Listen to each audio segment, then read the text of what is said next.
Good morning all of you. आपके अपने YouTube channel geography junction पे मैं श्याम देवड़ा आपका स्वागत करता हूं। आज अपन एक भूगोल के महत्वपूर्ण विषय क्लास 6 एनसीईआरटी सीरीज का अगला अपन लेक्चर है, उसके बारे में अपन बात करेंगे। तो मुख्य रूप से अपन बात करते हैं मानचित्र के बारे में। एक आपका अध्याय दिया हुआ है मानचित्र। मानचित्र क्या होता है और क्लास 6 के लिए मानचित्र के क्या क्या महत्वपूर्ण घटक हो सकते हैं, मानचित्र को किस प्रकार से अपन देखते हैं, मानचित्र की परिभाषा क्या होती है, मानचित्र का उपयोग क्या होता है और मानचित्र किस प्रकार से काम आता है, तो उनके बारे में क्लास 6 के बच्चों के लिए और उससे कुछ ज़्यादा मैं आपको बताऊंगा वो पीजीटी या अन्य क्लास के लिए होगा। तो जहां कहीं पर भी आपके प्रैक्टिकल में मानचित्र शब्द दिया है तो वहां आपको ध्यान रखना, ये वीडियो आपके लिए बहुत ही महत्वपूर्ण है। तो देखो, सबसे पहले अपन बात करेंगे मानचित्र, इसको अपन इंग्लिश में मैप कहते हैं। इसकी परिभाषा के बारे में बात करेंगे, इसके अर्थ के बारे में बात करेंगे, मानचित्र के प्रकार कितने प्रकार होते हैं, मुख्य रूप से मानचित्र के घटक कौन कौन से उनके बारे में बात करेंगे। फिर अपन बात करेंगे रेखा चित्र क्या होता है, फिर अपन बात करेंगे खाका क्या होता है। ये सारी शब्दावली आपकी क्लास 6 के जो ये मानचित्र का जो अध्याय दिया है इसमें सारे दिए हुए हैं। तो इन अध्यायों के अपन इन शब्दावली के बारे में अध्ययन करेंगे। तो सबसे पहले अपन बात करते हैं मानचित्र की परिभाषा। मानचित्र की परिभाषा क्या है, यानी अपन ऐसे कह सकते हैं पृथ्वी की सतह है उसका अगर किसी भी कागज या अपन कह सकते हैं किसी की ग्लोब पर अगर अंकन किया जाता है पैमाने के माध्यम से, वो अंकन ही क्या कहलाता है, मानचित्र कहलाता है। यानी पृथ्वी की सतह का किसी भी चपटी सतह पर अंकन करना या उसका चित्र बनाना क्या कहलाता है, मानचित्र कहलाता है। ये मान लो कोई आपका क्षेत्र है और इस क्षेत्र को अपन इसके हिसाब से यहाँ पे क्या करना पड़ेगा, सबसे पहला तो है पैमाना या माप के आधार पर ही पृथ्वी पर जो वास्तविक है आपका जो वास्तविक धरातल है, वास्तविक धरातल, उस वास्तविक धरातल को अपन क्या करेंगे, यहाँ पे छोटा या बड़ा करके इसका एक चित्र बनाएंगे और जो ये चित्र होगा इसी को अपन क्या कहते हैं, मानचित्र कहते हैं। ये चीज़ आपको ध्यान रखनी है। यानी पृथ्वी के जो धरातल पर, वास्तविक धरातल पर जो चीज़ें दी हुई है उनका अगर अपन एक पैमाना लेके या माप लेके उनका अगर चित्र बना दिया जाए तो वो चित्र ही आपका क्या कहलाएगा, मानचित्र कहलाएगा। ठीक है, पहली बात तो ये हो गई इसके परिभाषा के बारे में। फिर अपन बात करते हैं इसका अर्थ। मानचित्र को अपन इंग्लिश में क्या कहते हैं, मैप। और ये जो मैप है, जो अंग्रेजी भाषा का शब्द है, ये मैप है ना आपके लैटिन भाषा के मेपा शब्द से लिया हुआ, MAPPA। यानी ये जो मैप है ना, ये लैटिन भाषा के किस शब्द से लिए गए, मेपा शब्द से लिए गए, जिसका अर्थ होता है रुमाल या कपड़े का मेजपोश। यानी एक रुमाल ले सकते हैं या कपड़े का कोई बड़ा अपन कह सकते हैं टुकड़ा हो सकता है, उसके ऊपर जो मानचित्र बनाते हैं वो वाला, इसका अर्थ होता है, मैप का अर्थ ये होता है। फिर अपन बात करेंगे मानचित्र के प्रकार के बारे में। अब देखो, मानचित्र के प्रकार क्लास 6 में क्या दिए हुए हैं आपको इसको ध्यान में रखना है और उनके बारे में अपन अध्ययन करेंगे। तो देखो, मानचित्र के 3 प्रकार बताए गए। एक यहाँ पे दिया हुआ है आपका भौतिक मानचित्र, जिसको आप भौतिक या भौगोलिक भी कह सकते हो। तो यहाँ लिख देता हूँ भौतिक मानचित्र। और दूसरा आपका यहाँ दिया हुआ है एक राजनीतिक मानचित्र या राजनीतिक मानचित्र। और एक यहाँ पे दिया हुआ है आपके इसमें क्लास 6 में, यहाँ दिया हुआ थीमेटिक मानचित्र। तो इनकी परिभाषा आपको पूछ सकते हैं या ये क्या होता है, इनके बारे में थोड़ी सी जानकारी आपको होनी चाहिए।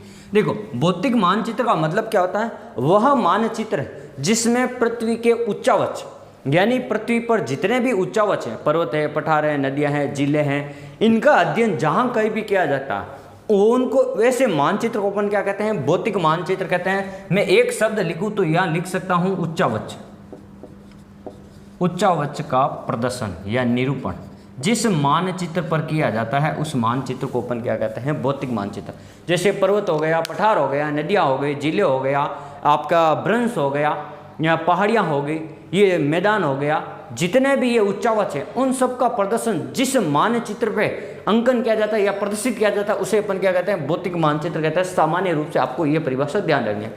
फिर दूसरा राजनीतिक, यानी जिस मानचित्र के ऊपर किसी देश, राज्य,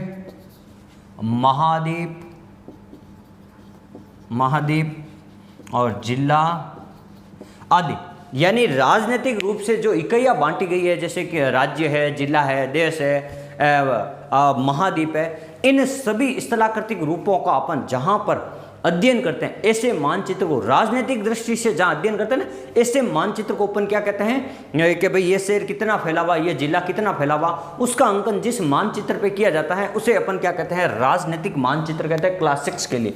ये आपको ध्यान रखना। एक होता है थीमेटिक मानचित्र। अब ये थीमेटिक मानचित्र क्या होता है, तो ये ध्यान रखना आपको, एक विशेष विषय वस्तु पर आधारित होता है। एक विशेष विषय वस्तु पर आधारित मानचित्र बनाए जाते हैं, उसे अपन क्या कहते हैं, थीमेटिक मानचित्र कहते हैं। इसका उदाहरण जैसे मान लो मेरे को किसी भी जनसंख्या के प्रदर्शन को अपन को दर्शाना है, घनत्व है, जनसंख्या है, तो इनको दर्शाने के लिए मैं जनसंख्या के लिए एक भारत का मैप लूंगा या किसी भी देश का मैप लूंगा और उसके ऊपर मैं क्या करूंगा, जनसंख्या घनत्व कितना है, जनसंख्या या लिंगानुपात कितना है, जनसंख्या कितनी है, इनके आंकड़ों को दर्शाऊंगा, तो वो हो जाएगा एक विशेष विषय वस्तु। जैसे मान लो मेरे को किसी भी पहाड़ी इलाके को दर्शाना है और पहाड़ी इलाके को, हाँ देखो, एक पहाड़ी इलाके को दर्शाने के लिए क्या करेंगे कि किसी भी एक मानचित्र को लेंगे, वहां पर केवल ऊंचा वस्तु दर्शाएंगे, केवल पर्वत, पठार, मैदान ये दर्शाएंगे, तो ये हो गया। या मान लो कोई एक ऐसा मानचित्र ले लिया जिसके ऊपर कृषि से संबंधित व्यवस्थाएं हो, कृषि घनत्व कितना है, कृषि का उत्पादन क्या है, कौन कौन सी फसलें, इनके बारे में अपन अध्ययन करेंगे, तो वो एक विशेष विषय वस्तु पर आधारित मानचित्र होता है, उसे अपन क्या कहते हैं, थीमेटिक मानचित्र कहते हैं। तो ये मानचित्र 3 प्रकार के हो गई, ये वाली बात आपको ध्यान रखनी है। अब देखो अगली बात अपन बात करते हैं, तीसरा यहाँ पे मानचित्र के घटक, और मानचित्र के मुख्य रूप से घटक 3 प्रकार के होते हैं। देखो एक घटक होता है दिशा, देखो यहाँ लिख देता हूँ दिशा। दिशा का क्या महत्व है, जैसे आप कोई भी मानचित्र देखोगे तो इस मानचित्र के ऊपर यहाँ इस दिशा में, ये देखो ये मेरा बायां, ये दायां, यानी दाईं ओर आपको ध्यान रखना है, दाईं ओर आपको यहाँ एक तीर मिलेगा, यहाँ इसके ऊपर एन या लिखा हुआ मिलेगा, इस प्रकार से। इसको कहते हैं मानचित्र की उत्तर दिशा। ये किसको प्रदर्शित करेगा, ये उत्तर दिशा को प्रदर्शित करेगा। ये आपको चीज ध्यान रखनी। जहां पे ये तीर है वो मानचित्र के बाईं ओर का भाग होगा, दाईं ओर का भाग होगा, और उसके ऊपर एन या उत्तर दिशा लिखा होगा, उसको अपन क्या कहता है, ये मानचित्र के उत्तर दिशा को प्रदर्शित करता है। तो ये हो गई दिशा। एक होता है इसमें दिया हुआ है आपके दूरी। अब जैसे देखो दूरी किस प्रकार से मानचित्र को प्रभावित करती है, देखो एक दिया हुआ है दूरी, तो ये ध्यान रखना दूरी के आधार पर, यानी अपन कह सकते हैं दूरी या अपन कह सकते हैं माप, मानचित्र का माप, दूरी या अपन कह सकते हैं मानचित्र का माप। तो देखो ये वाला, ये क्या होता है, दूरी के आधार पर मानचित्र को 2 भागों में बांटा गया।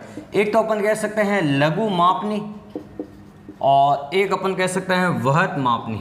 वहत मापनी के आधार पर मानचित्र, यानी एक तो अपन कह सकते हैं लघु मापनी के आधार पर मानचित्र होते हैं, एक अपन कह सकते हैं वहत मापनी के आधार पर। और लघु मापनी में अपन के किसको लेंगे, यहाँ पर भी 2 आ जाएंगे, और वहत मापनी में भी यहाँ पे इस क्लास में नहीं दिखा हुआ, लेकिन अगली क्लास में आपको पता चलेगा कि देखो यहाँ वहत मापनी में अपन एक तो लेंगे एटलस, और एक अपन लेंगे दीवारी मानचित्र, दीवारी मानचित्र, और यहाँ अपन ले लेंगे एक तो स्थलाकृतिक मानचित्र, स्थलाकृतिक, और एक ले लेंगे अपन भूखंड के छोटे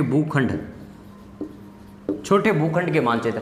यानी जितने भी जो अपन कह सकते हैं भू संपत्ति मानचित्र भी अपन इसको कह सकते हैं यहाँ पे, या भू संपत्ति मानचित्र।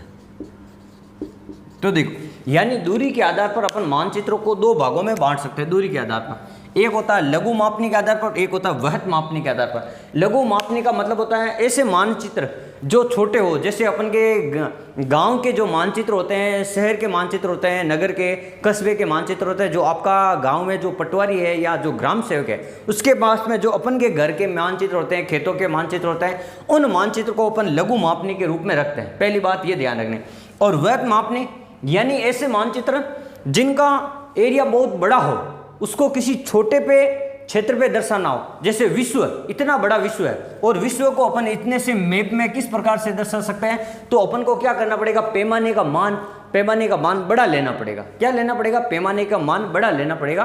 और जितना ज़्यादा ये होगा तो ये वाले, तो वैध मापनी में अपन एक तो एटलस मानचित्र को रखते हैं और एक अपन दीवारी मानचित्र को रखते हैं। तो ये यहाँ तक 6 क्लास के लिए आपको यहाँ तक ध्यान रखना। यहाँ स्थलाकृतिक मानचित्र होते हैं और इसको भूखंड या संपत्ति मानचित्र भी अपन कहते हैं। भू संपत्ति मानचित्र जो आपके गांव में ग्राम सेवक या पटवारी के पास में जो मैप होते हैं उनके आधार पर अपन इनको लघु मापनी और अपन वैध मापनी में इनका प्रदर्शन किया। अब अपन बात करते हैं, एक इसमें दिया हुआ है प्रतीक चिन्ह।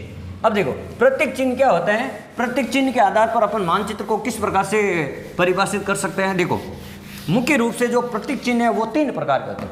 देखो ये आपका प्रतीक चिन्ह, और प्रतीक चिन्ह मुख्य रूप से कितने होते हैं, 3 प्रकार के होते हैं। या मैं नाम लिख देता हूँ ताकि आपको ध्यान रहे, ये आपकी क्लास में नहीं दिया हुआ लेकिन आपको ध्यान रखना। एक होते हैं ज्यामितीय प्रतीक चिन्ह और एक होते हैं मूलाक्षर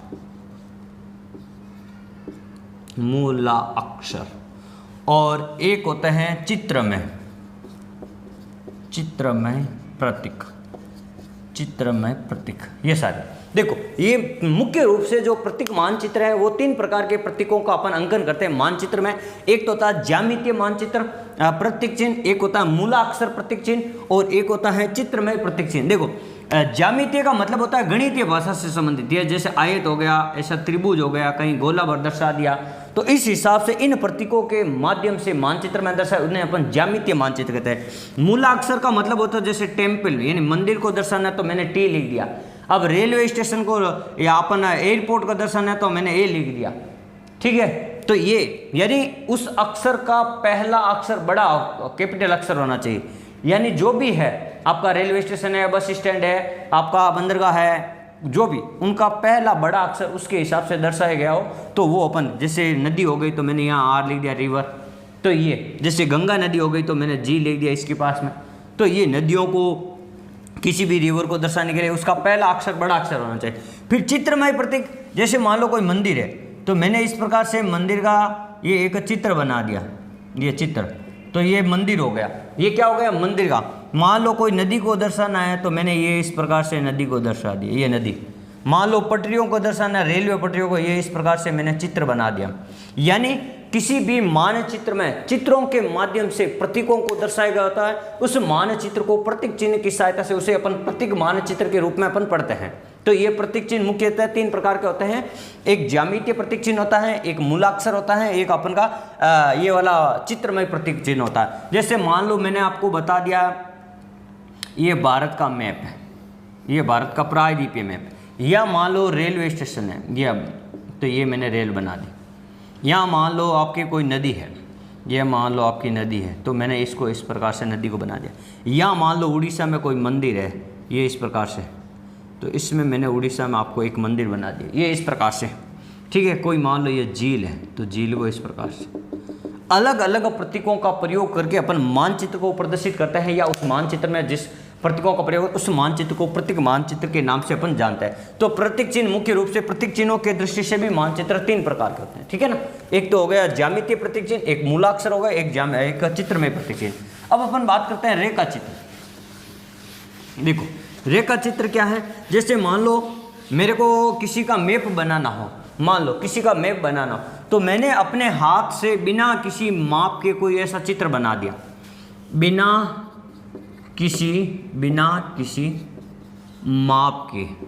माप के बने चित्र क्या कहलाता है, रेखा चित्र कहलाता है। जैसे मान लो मेरे को ये कोई बनाना है तो मैंने ये बिना किसी इस माप, अब मैंने कोई माप नहीं लिया, मैंने अपने अंदाज से इस प्रकार से कोई चित्र बना दिया, ये इस प्रकार से। तो ये क्या हो गया, बिना किसी माप के आधार पर मैंने अगर रेखाओं के माध्यम से किसी चित्र का प्रदर्शन किया तो उसे अपन रेखा चित्र कहते हैं। तो ये हो गया आपका रेखा चित्र बिना किसी माप के। ठीक है, फिर अपन बात करेंगे खाका क्या होता है। ये खाका क्या होता है, इसमें देखो छोटे क्षेत्र होते हैं, यानी जैसे मान लो आपका घर बनाना हो, अब घर बनाने के लिए अपन को मैप बनाना पड़ता है पहले। ठीक है, इंजीनियर के पास जाना पड़ता है, वो अपन को नक्शा बनाए, तो उस नक्शे में एक छोटे से कमरे का मैप बनाना है। तो छोटे से कमरे के लिए जो जगह होती है उसको प्रदर्शित करने के लिए अपन क्या करते हैं, उसके लिए अपन शब्द काम लेते हैं खाका, यानी मकान का नक्शा हो गया, खेत का नक्शा हो गया, उसमें अपन प्लॉटिंग करते हैं। तो उसके लिए छोटे क्षेत्र का प्रदर्शन करने के लिए अपन जिस शब्दावली का प्रयोग करते हैं उसे अपन क्या कहते हैं, खाका कहते हैं। तो ये आज का टॉपिक हो गया। मैंने आपको बता दिए, परिभाषा बता दी, इसका अर्थ बता दिया, मानचित्र के प्रकार बता दिए, मानचित्र के घटक क्या होते हैं, फिर रेखा चित्र को बता दिया, फिर मैंने आपको खाका क्या होता है। ये सारी शब्दावली आपकी क्लास 6 में दिया हुआ, और इनसे अधिक भी जो मैंने आपको कुछ भी बताए मौखिक रूप से, वो भी आपको ध्यान रखना, क्योंकि वो आपके किसी भी लेवल पर आ सकता है जहाँ पे भूगोल विषय से संबंधित आपका विषय वस्तु दी हुई हो। तो आप हमारे इस वीडियो को अधिक से अधिक शेयर जरूर करें और कमेंट जरूर करें आपको कैसा लगा एनसीईआरटी सीरीज का ये वीडियो। अगर अच्छा लगा हो तो आप लाइक जरूर करें और कमेंट जरूर करें, अपने दोस्तों के साथ शेयर करें, क्योंकि ये एनसीईआरटी सीरीज में केवल क्लास 6, 7, 8, 9, 10, 11, 12 वहाँ तक मैं लेके जाने वाला हूँ। इसलिए जहाँ तक जितना प्यार आप मेरे को इस वीडियो पे दोगे तो मैं उतना ही अधिक इस वीडियो को और अधिक इस श्रृंखला को अच्छे तरीके से पढ़ा पाऊँगा। और आप